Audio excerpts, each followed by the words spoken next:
ये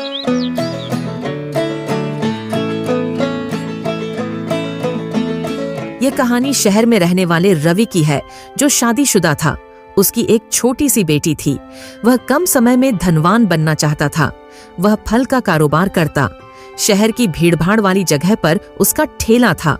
वह हमेशा फल वजन करने में गड़बड़ी करता और ज्यादा मुनाफे के लिए अपने ग्राहक को वजन से कम फल दिया करता, जिससे वह ज्यादा मुनाफा कर सके।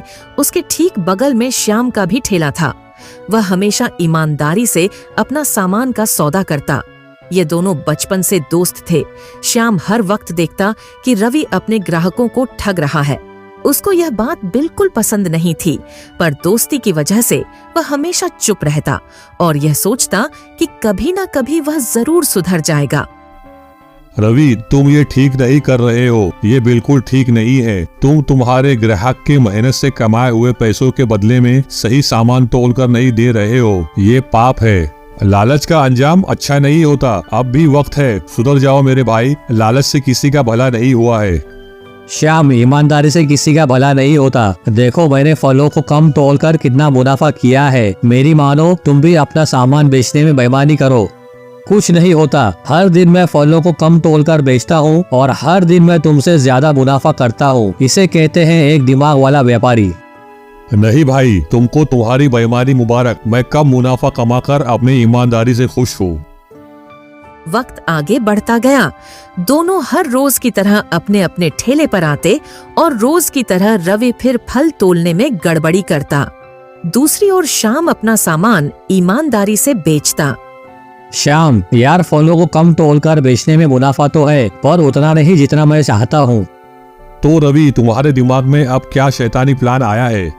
मैं बाजार से खराब फल बिल्कुल कम दाम में खरीदूंगा। फिर उस खराब फलों पर केमिकल डालूंगा, जिससे सारे फल ताज़ा दिखने लगेंगे। फिर इन्हीं फलों को अच्छे दाम में बेचूंगा, जिससे मेरा मुनाफा 2 गुना बढ़ जाएगा। ये बिल्कुल गलत है। तुम ऐसा करने का सोच भी कैसे सकते हो? तुमको मालूम है, ये केमिकल की मात्रा अगर थोड़ी भी बढ़ जाए तो इसका अंजाम तुम्हारे ग्राहकों को भुगतना होगा। हो सकता है केमिकल की वजह से किसी की जान भी जा सकती है। अरे भाई, तुम कहाँ पहुँच गए? ऐसा कुछ नहीं होता। मैं आज ही घर लौटते ही सारे फलों पर केमिकल डाल दूंगा और कल से ही मेरा मुनाफा और बढ़ जाएगा। रवि मेरे भाई, ऐसा मत करो। तुमने पहले ही काफी रुपया कमा लिया है। तुमको और कुछ करने की जरूरत नहीं है। पर रवि घर लौटते वक्त सोच रहा था कि मैं अगर केमिकल का ज्यादा इस्तेमाल करूंगा तो मेरे फल और ताजा दिखेंगे, जिससे मेरे फल ज्यादा बिकेंगे। पूजा, मैं घर आ गया हूँ। जी, आप फ्रेश होकर आइए, मैं खाना परोसती हूँ। नहीं, पहले मुझे फलों पर कुछ काम करना है, फिर मैं खाना खाऊंगा। अब रवि अपने स्टोर रूम में रखे हुए खराब फलों पर केमिकल छिड़कना शुरू करता है और दिए हुए मात्रा से ज्यादा छिड़क देता है। देखते ही देखते सारे फल एकदम ताजा दिखने लग जाते हैं। रवि अंदर ही अंदर बेहद खुश हो रहा था, यह सोचकर कि अब मेरा मुनाफा डबल हो जाएगा। फिर वह नहाने चला जाता है। उसी वक्त रवि की बेटी कुसुम बाहर से खेलकर घर लौटती है। उसको भूख लगी थी तो वह स्टोर रूम में रखे हुए फलों को खाने लगती है। भूख की वजह से कुसुम ज्यादा ही फल खा लेती है। अब केमिकल की वजह से उसके पेट में बेहद दर्द शुरू हो जाता है और उसकी तबीयत खराब हो जाती है। माँ, मेरी तबीयत ठीक नहीं लग रही है। जब से मैंने स्टोर रूम के रखे फल खाने के बाद मेरे पेट में दर्द हो रहा है और मुझे चक्कर भी आ रही है। और वह अचानक गिरकर बेहोश हो जाती है। पूजा कुसुम को बेहोश देख जोर जोर से रोने लगती है। अजी सुनिए, कुसुम बेहोश हो गई है, आप जल्दी यहाँ आइए। रवि पूजा की चिल्लाने की आवाज सुन फौरन दौड़ता हुआ आ जाता है। कुसुम को बेहोश देख उसके होश उड़ जाते हैं और वह भी बुरी तरह रोने लगता है। फिर पूछता है, कुसुम बेहोश कैसे हुई?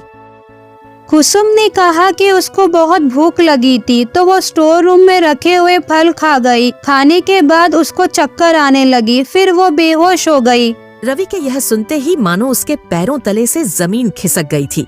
वह फौरन कुसुम को डॉक्टर के पास ले जाता है और मन ही मन में अपने आप को कोस रहा था। अब डॉक्टर के पास पहुंचते ही रवि सब सच बता देता है कि यह उसकी ही गलती है। उसने फलों पर केमिकल छिड़का था, जिसके खाते ही कुसुम की तबीयत खराब हो गई। डॉक्टर फौरन इलाज शुरू कर देता है। बाहर रवि और पूजा कुसुम की तबीयत को लेकर बेहद चिंतित थे। डॉक्टर बाहर आकर बताते हैं कि कुसुम की तबीयत में कोई सुधार नहीं हो रहा है और उसकी तबीयत ज्यादा बिगड़ गई है। इससे ज्यादा मैं और कुछ नहीं कर सकता। वक्त गुजरता गया। कुसुम का इलाज करवाने में रवि के सारे बेईमानी से कमाए हुए पैसे खत्म हो गए, पर कुसुम की तबीयत में कोई सुधार नहीं हो रहा था। एक दिन रवि शाम के पास जाकर पैसे उधार लेकर कुसुम का इलाज करवाने का सोचता है और शाम उसको ईमानदारी से कमाए हुए पैसे दे देता है। ईमानदारी से कमाए हुए पैसों से खरीदी हुई दवाई जब कुसुम को दी जाती है, वैसे ही कुसुम की तबीयत में सुधार आने लग जाता है। डॉक्टर भी यह देखकर शॉक हो जाते हैं, पर रवि को सब समझ आ गया था कि ईमानदारी से कमाए हुए पैसों का अलग ही असर होता है और जो कुछ भी मैंने आज तक किया है वह सब गलत था। रवि को अब समझ आ गया था। श्याम हमेशा सही कहता था, लालच अच्छी नहीं होती। लालच की वजह से उसकी बेटी का यह अंजाम हुआ था। रवि अब मन ही मन में फैसला कर लेता है कि वह फलों को बेचने में कभी बेईमानी नहीं करेगा।